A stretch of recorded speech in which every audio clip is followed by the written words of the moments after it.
Script రైటింగ్లో log lines ఎలా develop చేయాలో తెలుసుకోవాలనుకుంటున్నారా? అయితే వీడియో చూడండి. హాయ్ హలో నమస్తే, welcome back to film craft insights. Focus on the core conflict. ముందుగా మీ స్టోరీ యొక్క సెంట్రల్ కాన్ఫ్లిక్ట్ని ఐడెంటిఫై చేయాలి.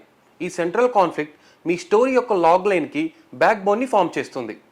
Introduce the protagonist. ప్రొటాగనిస్ట్ అంటే హీరోని ఇంట్రడ్యూస్ చేసేటప్పుడు ఒక స్ట్రాంగ్ ప్రాబ్లంతో కానీ డిఫరెంట్ స్టైల్ ఆఫ్ మార్క్తో ఇంట్రడ్యూస్ చేయాలి.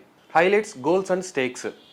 స్టోరీలో హీరో ఏం అచీవ్ చేయాలి, ఎలాంటి కాన్సిక్వెన్సెస్ని ఫేస్ చేయాలి, ఆ సిచ్యువేషన్స్ని స్టేక్స్తో ఇంక్లూడ్ చేయాలి. Keep it clear.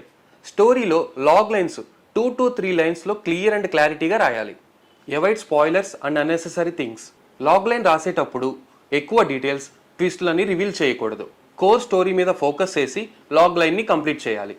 ఈ వీడియో కనుక మీకు నచ్చినట్టయితే లైక్ చేయండి, షేర్ చేయండి. రీసెంట్గా మీరు చూసిన మూవీస్లో మీకు నచ్చిన మూవీ స్టోరీ ఏంటో కామెంట్ చేయండి.